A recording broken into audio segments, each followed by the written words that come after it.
Advertencia, lo que viene a continuación es no apto para mentes aburridas. Las opiniones vertidas en este programa son de exclusiva responsabilidad de nuestra insaciable curiosidad. Señoras y señores, porque todo en la vida tiene su ciencia. Aquí comienza All You Need Is Love. El show de ciencia y tecnología más querido del mundo. Con la conducción del periodista Iván Rimaza. ¿Cómo están? Bienvenidos. Hoy se fueron todos los aplausos, toda la música que generalmente tenemos acá. Y sí, empezamos completamente en vivo por TV USACH y también por Radio USACH, la 94.5 FM. Recuerda también que a lo largo de todo Chile nos puedes seguir por Mundo Pacífico y también por Zapping, porque tenemos ahí la señal de TV USACH para que nos sigas de Arica a Magallanes, incluso en el mundo completo. Con Zapping puedes seguirnos también en vivo por internet. Estamos de lunes a viernes desde las 11 de la mañana hasta el mediodía, repito, completamente en vivo e indirecto. Y si no, las grabaciones de todo esto quedan disponibles en YouTube de TV USACH y también en el Spotify de Radio USACH para que lo revises cuando quieras, como quieras, en el contexto que se te antoje. Vamos a ir ahora, después de esto, con una visita a Antofagasta, porque anduvimos de paseo por Puerto de Ideas y conversamos sobre la microbiota. ¿De qué se trata esto? Me doy un pase a mí mismo del pasado. Vamos con eso. Y estamos acá con Andrea Calixto, microbióloga neurocientífica que estudia cómo las bacterias influyen en el cerebro, influyen en nuestra salud. Andrea, ¿cómo te va? Muchas gracias por estar acá en el programa. Gracias a ustedes por invitarme. Estoy muy contenta. Me encantan los puertos. ¿Los puertos? Sí. ¿Ah, en serio? Sí. ¿Qué, el mar? ¿Hay algo en particular que te gusta? Me gusta el mar. Yo me crié en La Habana y siempre echo de menos el mar si estoy sin él. Bueno. Valoro todos los paisajes. Está en tu zona de confort. Acá. El mar me encanta. Sí. Buenísimo. Oye, Andrea, ¿qué es esto de que las bacterias pueden influir en cómo sentimos o cómo pensamos? Por ejemplo, ¿la dieta podría afectar cómo sentimos o cómo pensamos? Sí, partamos por el principio, o sea, tratemos de hacer un viaje a nuestro interior. Imaginémonos nuestro intestino, que es un órgano grande, muy importante para la función. Todos los órganos son importantes, pero el intestino últimamente ha cobrado una presencia mayor en la conversación de las personas. Ese tipo de conversación ha evolucionado porque ya más o menos todo el mundo reconoce que las bacterias son parte nuestra. Antes, recordemos que las bacterias siempre se trataban como patógenos, las bacterias nos enferman. Antes de que se hablara la microbiota y su importancia, claro. Sí. Aún todavía se habla de las bacterias como algo que te va a infectar, que potencialmente te puede enfermar. Entonces queremos limpiarlo todo, queremos ser asépticos. ¿sí? El mensaje que yo en general transmito es que hay algunas bacterias nos pueden enfermar y también no enferman a todas las personas. Hay que tener un estado particular para que las bacterias sean patogénicas y eso tiene que ver con la conversación entre nosotros y ese mundo. ¿ya?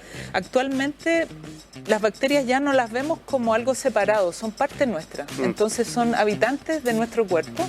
Y nosotros, de cierta manera, también somos habitantes de ellas. Es una mezcla en donde conversamos todo el tiempo. Somos un ser vivo compuesto por muchos seres vivos. Exactamente. Ese término se le ha llamado el holobionte. Y el holobionte es súper importante entenderlo porque nosotros no estamos nunca solos y es literal. ¿sí? Es literal porque las bacterias nos comunican cosas, nos dan cosas. Es decir, nosotros como humanos producimos materia, producimos moléculas, pero las moléculas que producen las bacterias son mucho mayor a la que nosotros mismos producimos. Entonces tenemos una fábrica bioquímica dentro nuestro y es lógico, si uno lo ve desde ese punto de vista, que nos aporten y nos desaporten cuando también no nos están dando lo que necesitamos. Claro. ¿sí? Y también nosotros actuamos sobre las bacterias para aniquilarlas, protegerlas, y ahí está la pregunta que me hiciste respecto de la dieta. La dieta es fundamental en regular qué bacterias tenemos y cómo las hacemos proliferar. Ya. Y esto es así de directo como, ya, hay una persona ansiosa, entonces se tiene que comer un yogur de kéfir para dejar de ser ansioso, o no es tan directa la relación dieta-bacteria y personalidad, o dieta-bacteria y estado de ánimo. Bueno, a mí no me gusta hacer relaciones tan causales porque yo no conozco a todas las personas. Realmente esto es una cosa muy personalizada. Primero que todo, las bacterias que cada uno de nosotros tiene son distintas. No existe un microbioma idéntico entre dos personas, ni siquiera las personas que son gemelas, ni siquiera las personas que viven juntas. Por lo tanto, todos nosotros somos realmente individuos con un micromundo. Entonces, recetas globales prefiero no dar, pero hiciste la mención de algo que es realmente súper bueno, que es el kéfir. Las bacterias y las levaduras y los hongos que viven en el kéfir son muy buenos. En particular, nosotros hemos estudiado algunas de las moléculas que producen las bacterias que están en el kéfir, que son bacterias lácticas que producen dos componentes que son buenísimos, como por ejemplo el ácido láctico o el lactato y el GABA, que es un neurotransmisor. Por lo tanto, ya no te estoy hablando de una fantasía global, te estoy singularizando moléculas que son importantes en el cerebro. El GABA tiene que ver con la benzodiazepina, ¿o no? Clonazepam, esas cuestiones actúan sobre el GABA. Actúan sobre el circuito del GABA y por lo tanto bajan la como la ansiedad. Sí. O sea, también podría haber algo en la microbiota que nos ayude con nuestra ansiedad. Eso es totalmente plausible, ¿sí? De hecho, ese es el tema que se habla hoy en día. Lo que es más interesante o quizás hay que hacerlo más científico, es decir, tú, personalmente tú, ¿cuál es tu microbiota? Quiero estudiarla, quiero estudiar la mía y de hecho existen donaciones de microbiota en ciertas enfermedades, por ejemplo. Eso en algún momento de la historia va a llegar a ser común. Vamos a poder saber cuál es la biota que te falta a ti, cuál es la biota que te sobra a ti, porque también hay cosas que pueden hiperproliferar dada tu dieta, dada tu composición genética, tu historia de vida también. Una de las cosas que nosotros estudiamos es cómo la historia de vida de las personas afecta la microbiota y cómo la microbiota es un componente heredable. Entonces esa parte es extremadamente, yo diría, es casi como ciencia ficción, porque nosotros estamos acostumbrados a pensar de que nosotros no heredamos las memorias, pero las memorias sí son heredables a través de elementos químicos específicos que actúan sobre nuestro material genético. ¿Sí? ¿Memorias de qué tipo? Memorias, por ejemplo... en el sentido como literalmente recuerdo de cuando yo estuve con mi abuelita, o memorias más como fisiológicas del sistema inmune. Sí, memoria. Esa es la memoria que se ha podido demostrar que existe, que es una memoria teniendo que ver con episodios, por ejemplo. La memoria más recordable es aquella que te produce daño. ¿Sí? Uno tiende a recordar más eficientemente cosas que son nocivas para ti. Nosotros ahora estamos estudiando cómo las experiencias positivas también son heredables y las hemos medido en tiempo. Las experiencias más nocivas se recuerdan más, por más tiempo. Entiendo que lo has estudiado con gusanos, ¿o no? Lo estudio con nematodos, sí. ¿Qué has visto en eso como llamativo? Bueno, primero... ¿Y qué tan traducible al ser humano también? Los gusanos se parecen mucho, o nosotros nos parecemos mucho a ellos porque ellos son más antiguos, entonces hay una jerarquía de cuánto tiempo evolutivo llevan. Por lo tanto, como son más antiguos, han ensayado mejor pruebas y error. Nosotros somos muy jóvenes en la evolución, los humanos llegamos ayer. Entonces es de esperar que nosotros todavía estemos en mejora, estamos en evolución, en muchos aspectos, ¿ya? Estamos en desarrollo. Estamos en desarrollo, somos muy jóvenes evolutivamente, por lo tanto hay un tiempo de perfección que es requerido para que los procesos biológicos realmente se perfeccionen. Es contraintuitivo porque uno dice, el Homo sapiens, Homo erectus, Australopithecus, no sé qué, hemos pasado por un montón de fases, pero aún así somos muy jóvenes comparativamente a otras especies. Sí, somos jóvenes porque, por ejemplo, al principio de los tiempos no existía vida y de repente existió vida y esas fueron las bacterias y por billones de años fueron los únicos habitantes y después aparecieron los gusanos, aparecieron las algas y después pasaron mucho más tiempo que uno ni siquiera puede pensar y allí recién aparecemos. Nosotros fuimos los últimos que llegamos, entonces el tiempo geológico es otra cosa, es muy difícil de comprender. Entonces te quería contar un poco, ya que me preguntaste directamente qué es lo que yo hago. Nosotros hemos descubierto que las bacterias efectivamente comunican a través de moléculas de RNA, por ejemplo, o de metabolitos bacterianos como las vitaminas o como los neurotransmisores que son producidos en las bacterias. Uno cree que los neurotransmisores son propiedad de los humanos. No, los que inventaron los neurotransmisores fueron las bacterias, el glutamato, el GABA, etc. Bueno. Lo usaban para otras funciones. ¿Sí? Claro. Nosotros estamos como reusando o redescubriendo cosas que ya funcionaron en la evolución, ¿no? Y las tenemos en el cerebro ahora. Resulta que los gusanos y las bacterias conversan. Entonces, las bacterias, cuando digo conversación, es una conversación química. La bacteria le transmite directamente al gusano una molécula en particular que tiene nombre y apellido, pero digámoslo acá para fines generales, una molécula de RNA, de ARN, ¿ya? Que es material genético, y a través de esa molécula el gusano entiende que está siendo atacado por una bacteria de una cierta calidad. Y de esta calidad de bacteria él tiene que defenderse. Esa es la información. Yo tengo que defenderme de esto. Entonces, el padre, la madre, el gusano mío es una hermafrodita, por lo tanto es padre y madre juntos. El parental, digámosle, aprendió chocando 2 veces con esta bacteria, porque ocurre en 2 generaciones, que esto es una bacteria patogénica que potencialmente lo puede infectar. Entonces, esa información, cuando pasa a la progenie, y a este es el tipo de memoria que yo me refiero, la progenie no tiene que experimentar 2 veces lo mismo, sino que ya lo sabe, y por lo tanto, cuando aparece la bacteria por primera vez, él se defiende, parte con ventaja. El partido un poquito avanzado. Exactamente. Entonces, el dicho de los humanos de que nadie aprende por cabeza ajena, aquí sí, ellos aprenden perfectamente a través de una memoria genética de los parentales. Por lo tanto, es un sistema máximamente ahorrativo y eficiente, porque la sobrevivencia está involucrada. Oye, entonces, ¿la herencia no va principalmente o únicamente por el ADN? Estamos viendo que también se transmiten cosas ambientales y me surge al tiro, yo pienso en Charles Darwin. ¿Cómo tensiona la idea de selección natural o la enriquece la idea de selección natural de Darwin? Claro, esta totalmente la enriquece. Esto es una idea que en su tiempo la planteó Lamarck, siempre, y todos se reían de él porque igual los científicos nos toma tiempo también aceptar ideas nuevas, aunque uno pensaría que no es así, pero somos humanos al final. Sí. Esto es una idea de los caracteres adquiridos y en realidad hoy sabemos que ese fenómeno se llama epigenética, que es una genética que está por sobre el DNA, son eventos ambientales, todo esto que te estoy hablando es epigenética, porque el material genético de base no es transformado. ¿Ya? Lo que se transforma es la manera en la cual el DNA se empaqueta.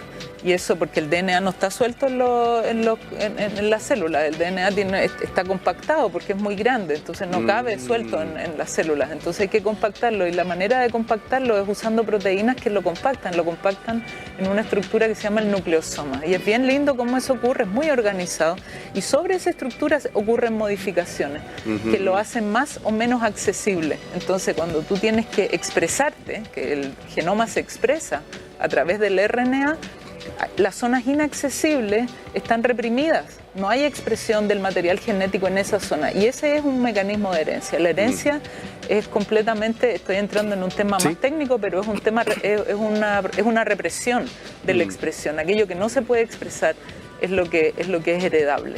Oye, y para volver a lo de la microbiota, una frase que alguien que está viendo esto podría hacerse y la quiero desmitificar al tiro, porque hablábamos de cómo la microbiota, las bacterias, lo que comemos puede cambiar nuestra forma de pensar o afectar nuestro cerebro.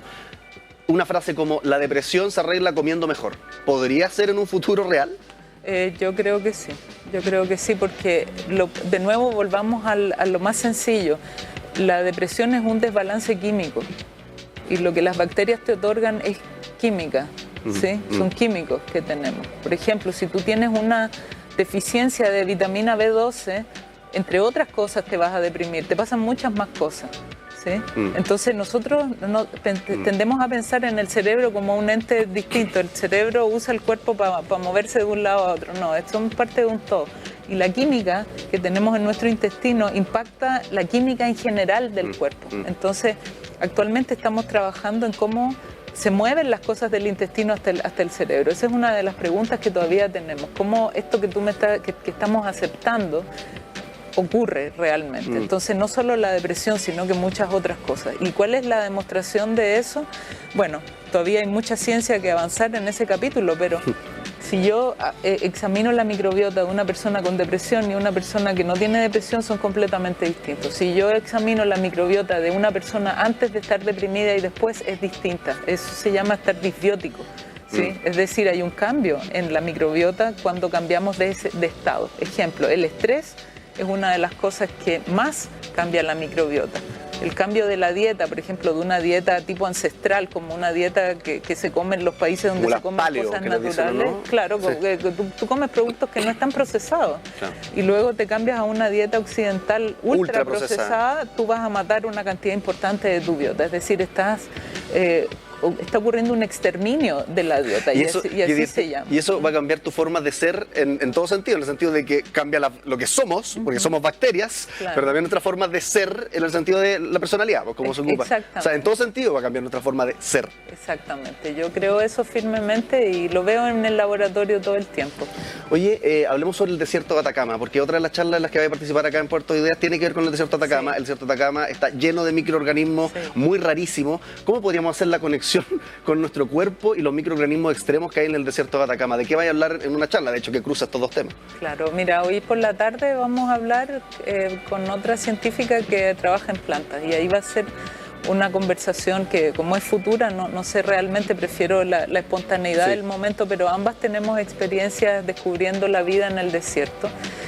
Yo lo que estudio en el desierto es cómo las bacterias que allí viven pueden contribuir a la adaptabilidad de organismos que vienen de otras partes. Por ejemplo, el desierto está muy bien adaptado. El desierto tiene condiciones condiciones extremas de temperatura, de humedad, de sal, que son únicas del desierto, y tú te preguntas cómo en estas condiciones hay vida. Bueno, ahí no solo hay mucha vida, sino que hay una vida que funciona de manera espectacular. Por ejemplo, hay gusanos, bacterias que toleran arsénico en concentraciones que matarían a un ser humano, pero lejos. Entonces uno quiere saber cómo ocurre esta conversación de forma tal de que uno podría aprender de esa interacción para poder resistir condiciones que son hostiles para nosotros o para otros animales hoy en día. ¿Cuál es la idea de esto? Que el cambio climático está ocurriendo de manera muy rápida. Tú te puedes imaginar que el desierto ocurrió, lo que tenemos hoy ocurrió en eones, ¿cierto? En mucho tiempo. Por lo tanto, ahí ya hay un mecanismo de adaptación que está muy bien establecido. Pero lo que está ocurriendo ahora, por ejemplo, hasta la quinta región, que es donde yo vivo, es que hay lugares que se están empezando a parecer al desierto, pero muy rápidamente, de manera acelerada. Entonces, en términos de la sequedad, temperatura, de la salinidad, de todas esas cosas. Entonces las plantas no están viviendo bien, los organismos del suelo, tú ves que los suelos están degradados. Entonces el desierto nos puede enseñar mucho acerca de cómo debe ser la interacción de la biota en esos suelos para que sea un ecosistema saludable. Entonces esa es un poco la idea en la cual nosotros estamos trabajando, porque tú necesitas que la biosfera se salve, que todos los organismos que viven ahí, que son microscópicos y que sustentan nuestra propia vida, estén bien. ¿Te das cuenta? O sea, nosotros tenemos una visión antropogénica que es la que nos ha llevado al desastre ecológico que tenemos hoy día. Entonces hay que tener una mirada también de todo aquello que no se ve, pero que está ahí. Oye, qué interesante, porque hablas del desastre ecológico actual, la crisis climática actual, y cuando uno ve de repente la misión Artemis de la NASA, que van a la Luna con la misión de ojalá después poder colonizar Marte, yo pienso, chuta, esto también se puede dar como para desechemos la Tierra, ¿no? Como busquemos otros lugares para irnos, y de repente yo pienso también, estamos buscando vida afuera, pero por todo lo que tú me contáis del desierto de Atacama y de nuestro interior, parece que también hay muchos misterios por descubrir de la vida acá mismo en la Tierra. Sí, yo soy soy del Team Tierra. Sí. Sí, yo creo que hay que cuidar. Es muy lindo que haya humanos que estén rompiendo las barreras de lo que uno piensa humanamente posible. Yo soy una... Sí, no todo el rato fanático. Sí, por supuesto. Ahora, la finalidad de aquello, sí, totalmente. De hecho, nosotros conocemos... Este dato te lo quiero dar con mi propia curiosidad, y es que cuando analizamos qué bacterias hay y qué material vivo hay en el desierto, encontramos que pudimos identificar el 1% de lo que hay. Entonces, desde ya, yo no sé el 99% de lo que yo misma fui a estudiar en detalle. ¿Por qué? Porque hay mucha vida que no se sabe qué cosa es. Entonces, está limitada por las bases de datos, por lo que sabemos antes. Entonces, en el desierto hay una cantidad de identidades que viven ahí, que ni siquiera las podemos homologar con nada, porque no se parecen a nada de lo que ya hayamos visto. Por lo tanto, tu idea de que tenemos que seguir aprendiendo de la tierra, del mar, de todos los ecosistemas, es vital, porque nosotros conocemos el 1%, igual suena ambicioso, conocemos muy poco de lo que existe. El 1% del desierto de Atacama, pero y de nuestro cuerpo, porque me quedé dando vuelta con una idea que tú dijiste al principio de la entrevista de así la gente debe saber que se hace una secuenciación del genoma humano, ¿no? Del ADN, que de hecho hace poquito ya se pudo hacer bien. ¿Podríamos hacer algo así con nuestra microbiota?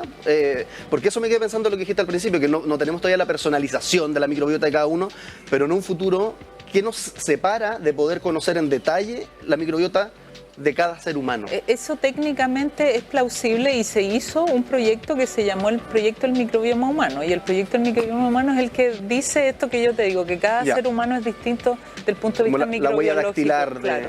Ahora, esto tiene otra derivada que a mí me parece importante decir, y es que la gran mayoría de los estudios se han hecho en el hemisferio norte. O sea, la microbiota de nosotros, que somos del hemisferio sur, está largamente inexplorada. Por lo tanto, hay también una inequidad de la información biológica que existe disponible. ¿Ya? Nosotros, por ejemplo, un proyecto muy bonito podría ser entender la microbiota de los chilenos. Y sobre todo de las etnias, de las personas que se comportan de una manera, de la gente que, por ejemplo, a veces me pregunto, viendo las noticias, digo, ¿existirá el microbioma de la maldad? ¿Existirá el microbioma de la gente que medita y que se dedican a ayudar a otros? ¿Te das cuenta? Esas son cosas que son relevantes de entender. Sí. Y hay muchos proyectos y conversaciones entre personas como yo que nos encantaría poder llegar ahí. Ahora, para hacer bien un proyecto con humanos, tú tienes que tener una cohorte muy grande. Tú no puedes tomar randómicamente cualquiera porque todo el mundo tiene una historia de vida distinta y eso ensucia los datos. Ahora, del punto de vista prospectivo, de que tú puedes obtener una lista de los microbios que te habitan, pero claro, lo importante aquí es saber cómo conversan unos con otros, la ecología de tu microbiota, ¿sí? Un poco la química que ellos producen. Entonces, una de las cosas, por ejemplo, que ya sabemos que se han hecho en algunos estudios muy especiales que han contado con cohortes grandes de personas, es, por ejemplo, qué bacterias faltan en la depresión mayor. ¿Sí? ¿Qué bacterias no están ahí? Y se sabe perfectamente cuál es el metabolito que esa bacteria produce. Entonces, por ahí estamos entrando en terreno firme para poder hacer diagnóstico real. De que a ti te falta esto, te beneficiarías de consumir esta bacteria de alguna manera. Oye, muy fascinante, Andrea Calixto, microbióloga, neurocientífica, y me quedo con más dudas sobre lo que somos realmente después de esto, porque las bacterias son parte de nosotros y parece que hay todo un mundo por descubrir ahí. Si uno no es antropocéntrico o egocéntrico o lo que sea, no es difícil aceptar que podríamos ser bacterias también, digamos, o un contubernio, si al final... Es un golpe de humildad también, sí, a la especie humana. Sí. En la diversidad también está la riqueza, y lo que sí sabemos es que mientras más diversa sea nuestra microbiota, mejor nos va.